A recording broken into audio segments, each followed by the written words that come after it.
What's good, y'all? It's your boy Untamed, yeah. Coming at you live for another episode of the Man What Podcast. Nigga, man, what? Man, what? What? This the bucket hat episode. If anybody watch it, go ahead and throw your bucket hat on before we get into this presentation. And go ahead and get right, man. It's going down. It's your boy BP Untamed. I'm up here with my boy Khalil Jamal. How you feeling today, my boy? I feel great, brother. I feel great. How do you feel, man? Man, I feel beautiful. You feel me? I done had a shot or two. You know what I mean? I'm on that, yeah. I'm you know what I mean? Good shit, So, alcohol. yeah, but I'm feeling beautiful. I got some dime bitches I could call. I don't know what I would do without y'all. I'm about to the day I fall. Yeah. That boy said he off them shots, boy. This nigga crazy, bro. He off them But shots yeah, today, you know man. I mean? A little late of a pod, you know what I mean? We were supposed to drop this on Friday. We gonna throw it out Saturday. It don't matter. You feel me? We had a lot going on this week. I had to work, man. I got the kids, man. You know what I mean? Like, come on, man. Respect I've fathers. been running around dipping and diving. Respect You feel me? fathers. But it's going to fuck down, man. I thank all y'all for tuning in, man. This is the Man What Podcast. Y'all make sure y'all like, comment, share, and subscribe. All of those in a row.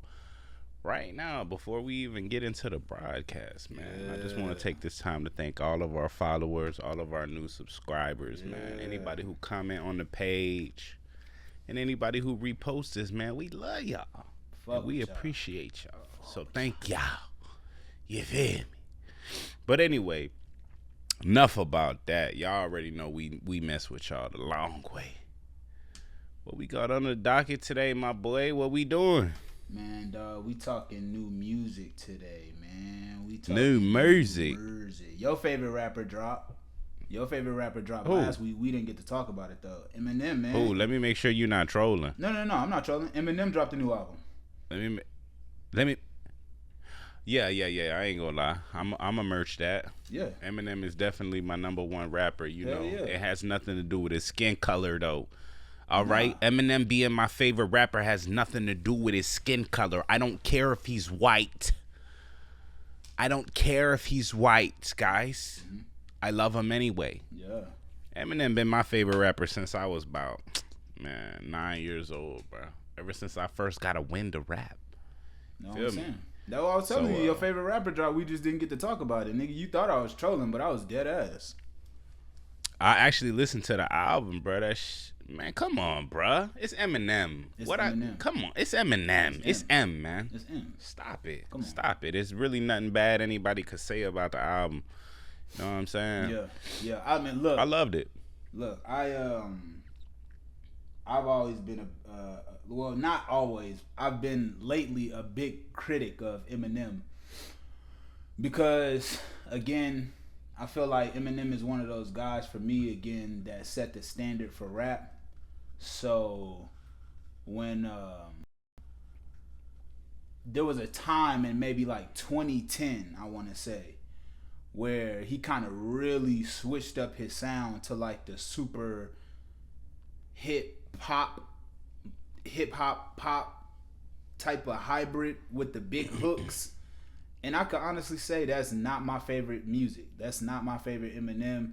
That was not my favorite shit. And he kind of kept on that trajectory for like really like the past 10 years. But it seems like his past two albums, this one and Music to Be Murdered By, he kind of has returned to Eminem form. So it was a good album. I checked it out. I heard the song with Big Sean. I heard a few other records on there.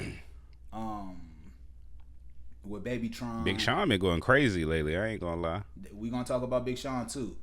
Damn, this might be the Detroit podcast. But D-Town, boy. Shout out Detroit. Boy. But yeah. Eminem served a good album, man. I can't really talk shit about this, bro. I can't. He did a damn good job. So shout out to Eminem. I agree. I think the album was pretty good. Pretty good. Out of 10, I'll give it a Um, 7. It was pretty good. It was decent. I can't, like I said, I'm biased, bro. I can't give Eminem anything less than a 6. I don't care what he puts out because he's from a certain elk, man. Like he he is. he hits a certain nerve, even if he's on the lyrical, miracle, purical, spiritual, or if he's on the pop shit. And to your point, when you said that, over the past couple of albums before the last two, that he was on a pop wave. I mean, me, I gotta respect it. I love the Rihanna thing. I love when he gets those big pop. Um, I like it. I like it when he gets the pop hooks and stuff like that because it shows growth in his career. Like, Hmm. yeah, he may have did it for a long time. It may have been a little bit too long of a run of pop shit, but you gotta respect your favorite artists when they do go pop because it takes a lot to go pop, right? It takes a lot of work and it takes a lot of hits. Your average artist doesn't just go pop. You know what I mean? Like to be able to make songs with these artists that do the pop genre, like you have to be of a certain skill level, and I feel like Eminem has gotten to that level and has been on that level for a long time. So, Of you course, of know, course. I could feel like you're more the, you like hip hop. You know what I Yeah. mean? Once it goes pop, it's kind of like But me, I grew up listening to all types of music, so I don't downplay the pop. Yeah. I feel like it's still a stepping stone in a lot of artists' careers, especially like bigger artists like Eminem, Drake, and people of that cloth. You know what I mean? So I Yeah. like it. I respect it. And come on, M. Good album, bro. Good album. Dope album. Good album. Super, Appreciate you. super dope album. Uh, Dang, I wanted to point out a few records that I really liked. I really liked. Come on, come I on. like Get the people Guilty. what they came to see. I like Guilty Conscious too. I thought that was really creative. I thought Toby with Big Sean and Babytron was super, super, super creative. Houdini. Yeah, I like that. Video, but before you go to Houdini, Mhm. video shot by Cole Bennett on that one. Shout out Cole I Bennett. see that man. he's working with Cole Bennett. Shout I out think Cole he at Bennett, least shot two videos. He shot that first single that he came out with which is Cole Houdini. Bennett, and he shot that. Yeah, and he shot that single right there with Cole Bennett, and I respect it, man. Cole been working, bro. Yo, shout out Cole, man, because he has been working. He shot some of my favorite videos in the past year. I would say Yachty's Strike video is definitely one of my favorite videos of the past year. And he did a song for his album with Dirk and Cuddy that I thought the video was super fucking crazy. So yeah, man, it's dope to see that Cole is able to continue his run going and then heighten his run by working with an artist of Eminem's caliber. So man, shout out Cole Bennett. Shout out Cole Bennett. Facts, That's dope. facts. Um, But Houdini, what else? Fuel with JID. Oh my god. Yeah, I heard that, and actually heard that in the car, and it's crazy enough. My girl's a JID fan, and she played it, and she was like, "Look, you see that track list?" Like pointing out that JID is up there. Mind you, she made a comment that kind of rubbed me the wrong way, right? What was that? Let me tell you what she said, bro. And I felt kind of disrespected, right? Mhm. Because she said on the track, after I heard JID's verse, I heard Eminem's verse. She said that, oh yeah, Eminem was even keeping up with JID. Let me Huh? tell you something. I was like, wait, what? She worded that crazy. said- She worded that crazy. But I'm gonna let you go. Go ahead. Get your shit off. She said Eminem kept up with JID. Mm-hmm. I was like, bruh, do you know who you talking about? This is Eminem. What do you mean he kept up with JID? Now JID is a great rapper, for sure. You know what I mean? Right. But at the same time, we talking about a living legend. Eminem. Eminem been rapping before JID was probably in diapers. You feel me? Like Eminem created the fast flow. You know what I mean? As far as hip hop goes. Well, he cultivated it. He may not have created it, but he cultivated it. He made it a thing. He coined it. You know what I mean? The fast flow. You know what I mean? And yeah, when you hear somebody rapping like that, you'll credit Eminem. That's a fact. And I just felt kind of disrespected because I was listening. I'm like, you old like me. You mean, you know what I mean? Like, you old like me. What you mean? She don't remember that Eminem run. That's what it really came down to. Like, you don't remember, because like I said, I've been listening to Eminem since I was 9. Like, I done heard the underground shit with 50, with before that, like, you know what I mean, with D12, all that. So I'm like, bro, you know, like I said, JID is a great rapper, but he ain't keep up with Eminem. Eminem kept up.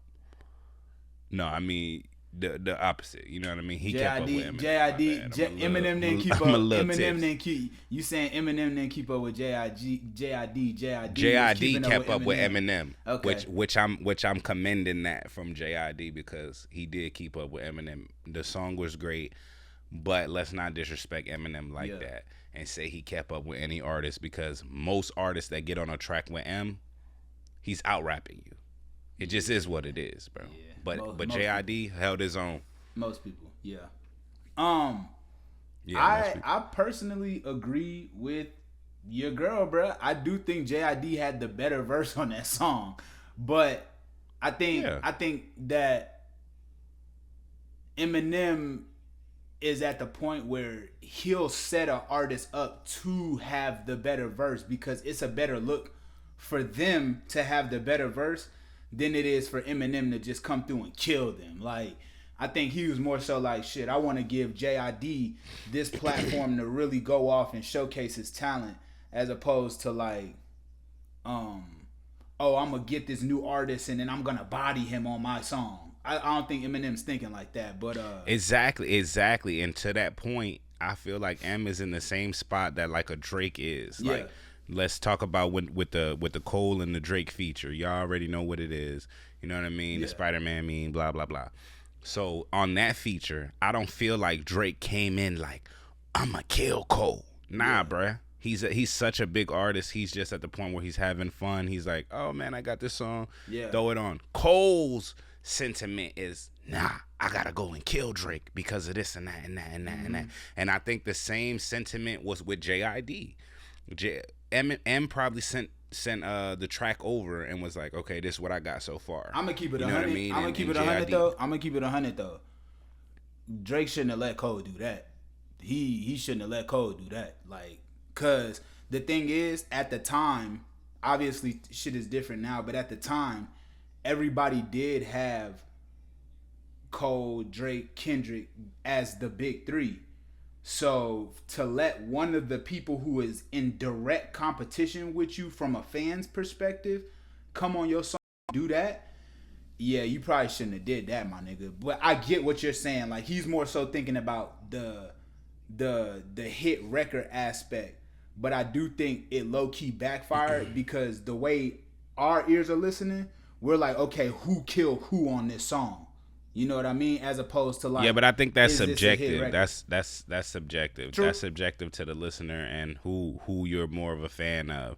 A lot of us are now accustomed to the younger, the more the younger flow. You know what I mean? We haven't really heard Eminem in a long time, so we can relate with JID more. Talking about that song specifically, we could just relate with him because JID is coming off a run. He's coming off of a couple of hit records, you know what I mean? And where he is the best rapper on the track. So I'm not saying he didn't. You know what I mean? I'm not saying he didn't have the better verse, but like I said, I think that M already had the song recorded. He just sent it to him and he was like, man, do what you could do. For sure. JID heard Eminem and was like, nah. Oh, he only did that? He only went 8 out of 10? I'm going to go 9 out of 10. That's why I think this is different from the first person shooter shit, because JID is not even on the same, like, whether you want to say who's verse, we not finna compare. Like, they're not even compare. Yeah, they're not even comparable in terms of like the grand scheme of things. Like, JID's a phenomenal rapper, but we wouldn't pit him against Eminem. We would pit him against the people he's kind of came up with. But yeah, JID, he came through and delivered, bro. Like this was the place for sure. This was the place to come through and deliver though. Like on the Eminem album, yeah, he did his thing. Yeah, for sure. So shout out JID, shout out Eminem. To keep it on Detroit rappers, Big Sean did a freestyle on the radar to Aaliyah's "If Your Man Only Knew" beat, and let me just say, Big Sean is a phenomenal rapper, bro. He is a phenomenal for sure. It was pretty good. I liked it. And after that, you know, people was picking apart the lyrics and they're trying to see like if some of the lyrics that he was like throwing shots, if he was throwing shots at Kendrick, if he was throwing shots at Kanye. But you know that him and Kendrick have had a long-standing feud. It's kind of like in the background, just how the Drake and the Kendrick shit was before this actual beef.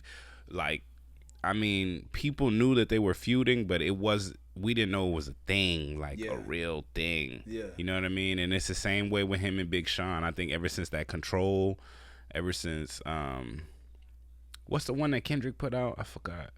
Kendrick was on Control? No, Kendrick was on Control. I'm lit. Kendrick and Big Sean were on Control. Then they kind of just like traded back and forth over the years. Big Sean ended up doing no more interviews.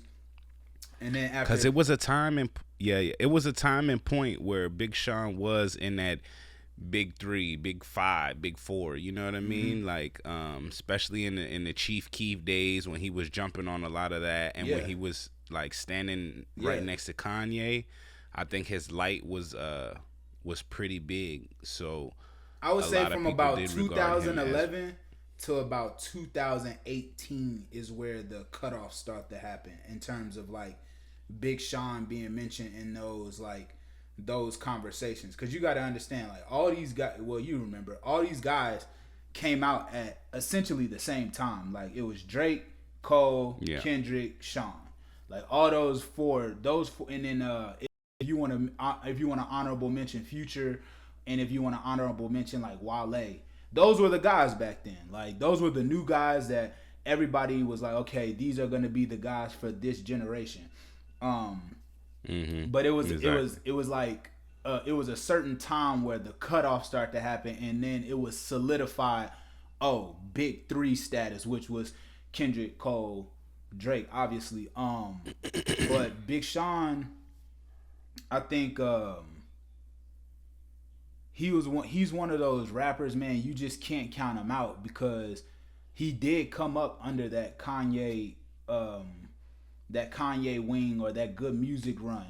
So he knows how to make good music. He could rap his ass off. And he's always been kind of pit against Kendrick, because Kendrick did spit that Control verse on a Big Sean song. Yeah. But I think a lot of people knew the lyrics were more so towards Kanye. So when people started to speculate that the lyrics he was spitting were towards Kanye, one of the Kanye fan pages was like, oh, you want to diss Kanye? And then they just leaked a whole bunch of his studio sessions. Like, some of them were full songs, others were like incomplete songs that weren't finished. So his hand kind of got forced this weekend into telling people the name of his album and a release date. So he has an album coming August 9th. It's called Better Me Than You. And it's a new Big Sean album. He's working with The Alchemist. He's working with a few other producers on there that are like more so like the underground type of producer. So I'm really excited to hear this sound from Sean. But what do you think? What do you think the album's gonna be? Oh, go ahead. Oh, so he is coming out with an album. Yeah, he's coming out with an album August 9th. It's called Better Me Than You. Do you think? Well, personally, I fuck with Sean. I've always loved Sean. You know, ever since. Yeah. I loved Big Sean, especially when we were back in that. When he first came out, when we were back in that era, like, I feel like Sean was one of them ones, as far as still putting out good music. And well, that's kind of where I have a gripe, because, you know, when we talk about still, back then we were in a microwave era, but we're even more in a microwave era now. And if you're not in people's face constantly back to back to back to back, now I know our bigger artists can take time off, which I'm actually putting Sean in that category because he has had hit records. He's went diamond. He's went gold. He's went platinum.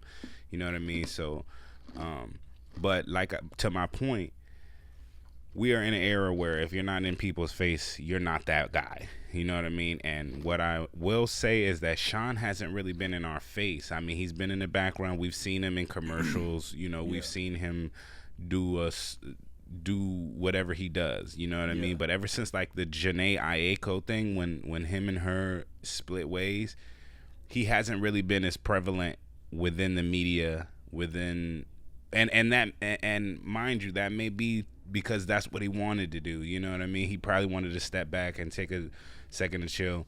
But anyway, all of this to say, do you think that people are really anticipating Big Sean's album? And I'm going to follow it up with this second question. How much do you think he'll actually sell first week or first to second week? Well, I'll say this. I think there's only a few artists left whose album is anticipated on a large scale. So no, I don't think it's necessarily anticipated, but I do think it's needed for Big Sean to reclaim his spot because for sure. I think in this era, what people want to see is that perseverance story. Like if you think back to 2014, right? Bryson Tiller came out with Don't. And he had a smash for maybe like a good year and a half. He had a smash on the radio, and on top of that, he put out a great project, right?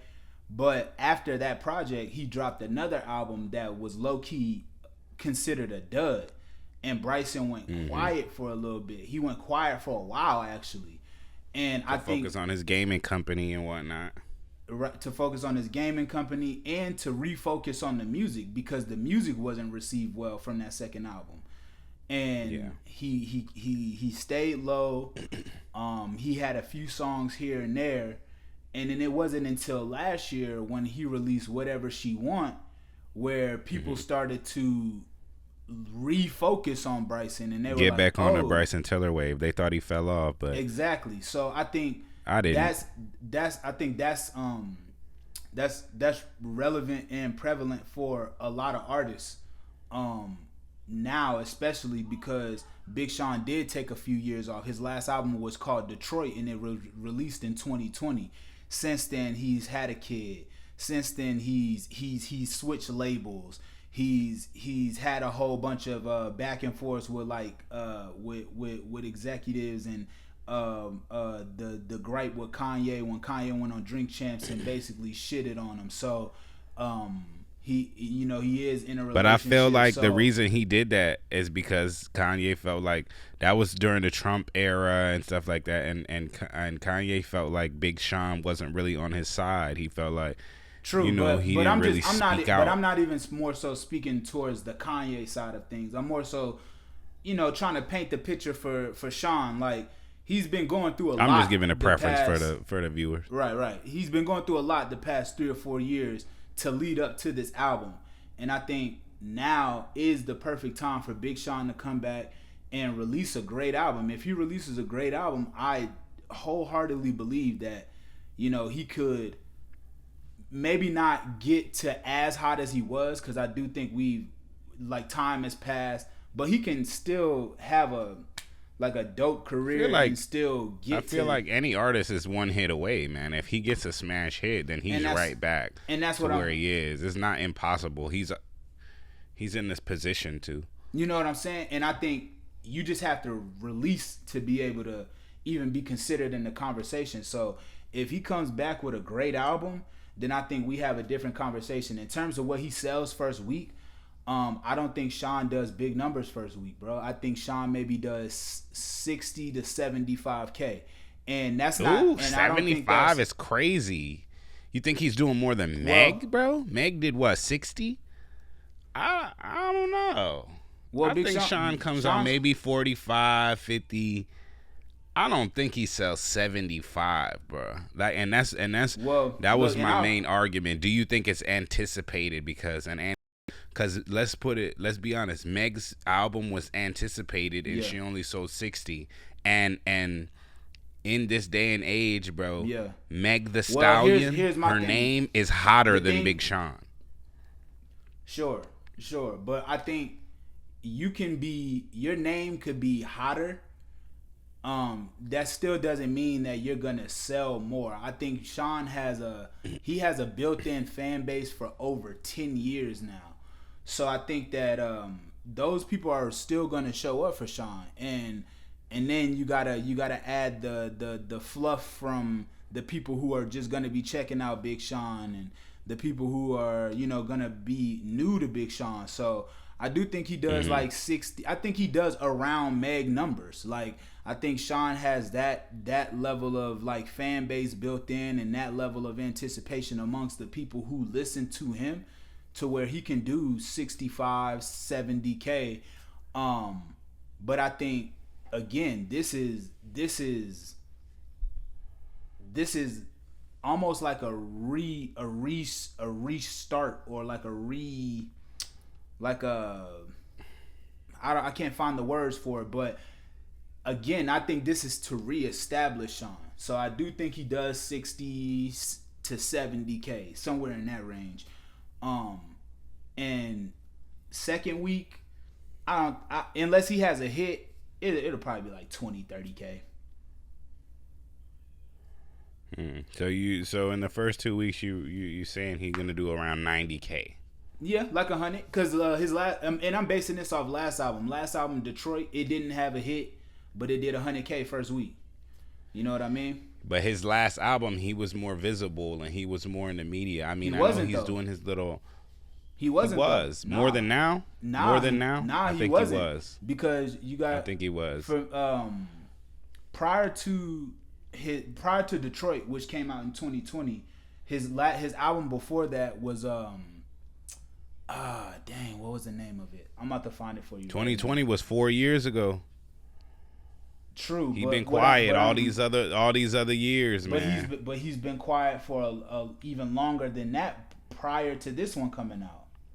But he was still closer to Kanye. He was closer than, and I think another thing that really boosted his sales was that Kanye was putting out music, and people, so even though they're not as close, people still associate that with that. You know what I mean? And it's the same reason that I said that Playboy Cardi is selling so much, bro. He's standing so close to Kanye. And let's be honest, bro. Kanye is generational. Like anything he puts out is bound to sell. So if you stand next to him, it's like kind of having bots, bro. It boosts your shit. And I don't know to what extent, but you could see Sean went from selling what you said 75K to an extra 25,000. He sold 100K, bro. I think that has a lot to do with the proximity that he still was to Kanye, and that people really, when they think about Sean, they were still saying, oh, okay, good music and blah, blah, blah, blah, blah, blah, blah. But now he doesn't really have that stamp. Yeah. You know what I mean? Yeah. And I think that does affect his sales. It does. It's definitely going to affect the sales. But I do think that in order to not be afraid to release, you got to drop, and then you gotta figure out what the bar is now. There's a new bar now. You know what I mean? Whereas like back in the day, your bar might have been 110, 120, 130, 140K. That bar is a little different now. It might be 70, it might be 50, it might be 60. You know what I'm saying? But at least now okay, there's a bar. Like I need to know what the new bar is, because if not, then I'm always going to be held to this 150 standard. I'm always going to be held to this 120 standard. And I might not be able to do those numbers still. So, and then that gets in your head as a creative. So it's like, release the album. Yeah. If it does 50, 60, at least you know where the field is now, and you could play according to the field if you want to get back up to that 150, 140, and then you could run it like that. But until you release, you don't know. So I'm just happy Sean has an album loaded up. I'm happy he's ready. He seems to be in a good place. He's rapping his ass off. So shout out to Sean, man. Shout out to Sean. We ready for that album. Better Me Than You, August 9th. Better Me That's Than a You. fact. Shout out to Sean. Shout out to Sean, man. And more in music, Donald Glover released the album. It's his last album as Childish Gambino. This is the closing. I didn't really get into it yet. Man, you haven't gotten into it yet? You should definitely look into it. Definitely look into it. I heard a couple of songs. You know what it reminds me of? Have you ever heard his album, Because the Internet?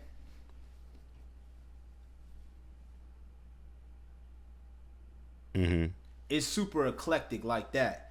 You already know Childish Gambino is gonna come with the super eclectic sound, the weird sounds, the sounds that kind of make you look a little weird at first, and then he starts singing, and you like, damn, this nigga has a great voice. So it's one of those. I haven't dived into it all the way.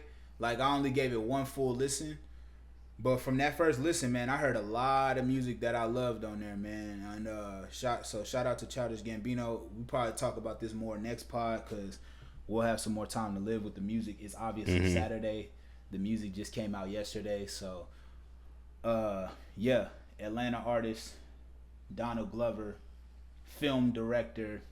Shit, what else does he do? Stand-up comedian.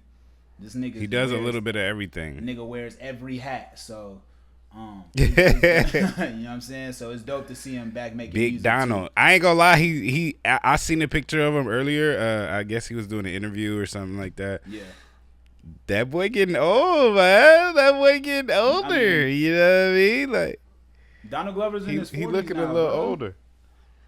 He in his 40s Yeah. now. I'm just saying, like, as far as his style, as far as everything like that, like he you know, he's looking man. a little older, man. He got that dad swag now.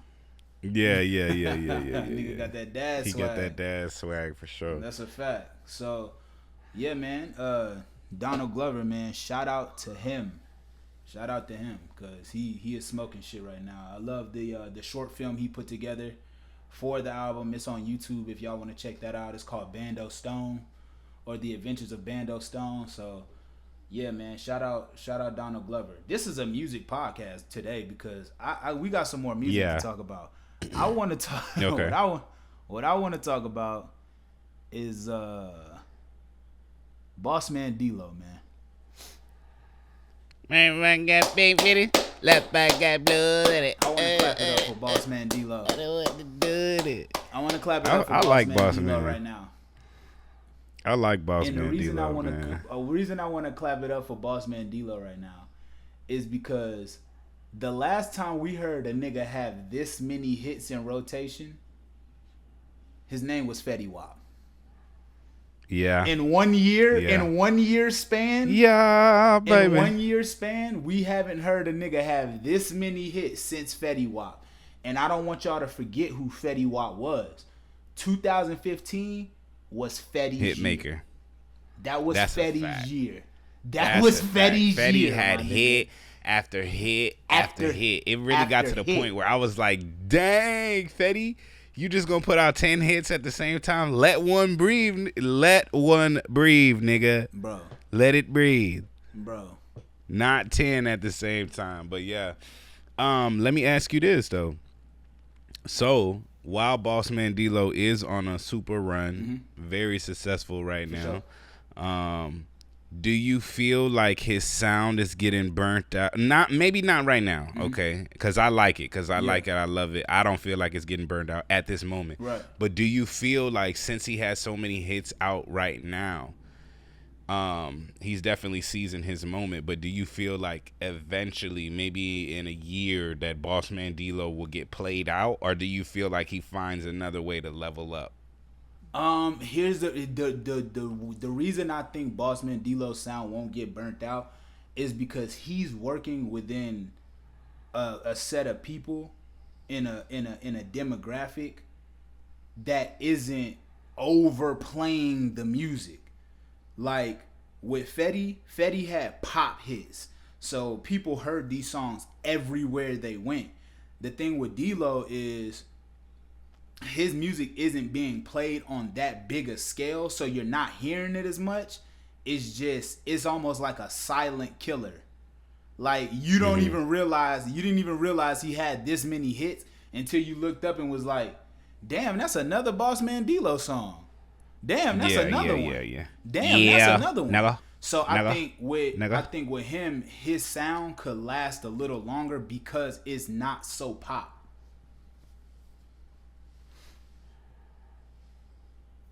Yeah.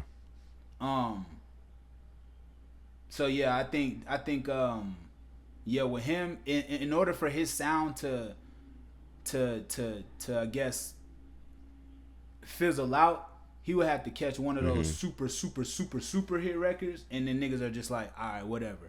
And I'm not saying that it's impossible, because we've seen with the internet, people get tired of some of our best hit makers. Like we've seen people talk shit about Drake. We've seen people talk shit about Kendrick, Kanye, Cole, Jay, all these people. So nobody's above that the internet turning their back on them. It's just, I feel like with DLo, his music is already not being played at such a large scale that he could sneak hits in and keep sneaking them bitches in, and then you look up and then he got like 30 or 40 hits. So that's my thing with DLo. Okay. I agree. I feel like he is going on a monstrous run right now. He is doing the right thing by going, he did his solo hits, which are doing pretty good, but he branched out. And this is what I was kind of saying about, I was telling my girl maybe about like a Mexican OT or like a Big X the Plug. Like they make great music by themselves, but I feel like at a certain point, once you get to a certain level, you have to start branching out. You might have to pay the $100,000 to $200,000 because you get money now. You know what I mean? You might have to pay that to the bigger artists to be able to get onto a bigger demographic of people. Bossman DLo paid Glorilla for that Finesse joint. I mean, and on top of that, he went and got Lil Baby for a feature too. So Bossman DLo, he's starting to see, okay, I'm gonna have to branch out and bring other people into this. But I still think the core I think he waited the perfect time to do it, because people love Bossman DLo songs by themselves, like with just him. So now to start incorporating Glorilla, Lil Baby, Sexy Red, whoever he want to go grab for a feature, it's the perfect time now, because he's already kind of established himself as his own artist. Like he's not just the guy that'll go run for a feature if he need a hit. He could do that.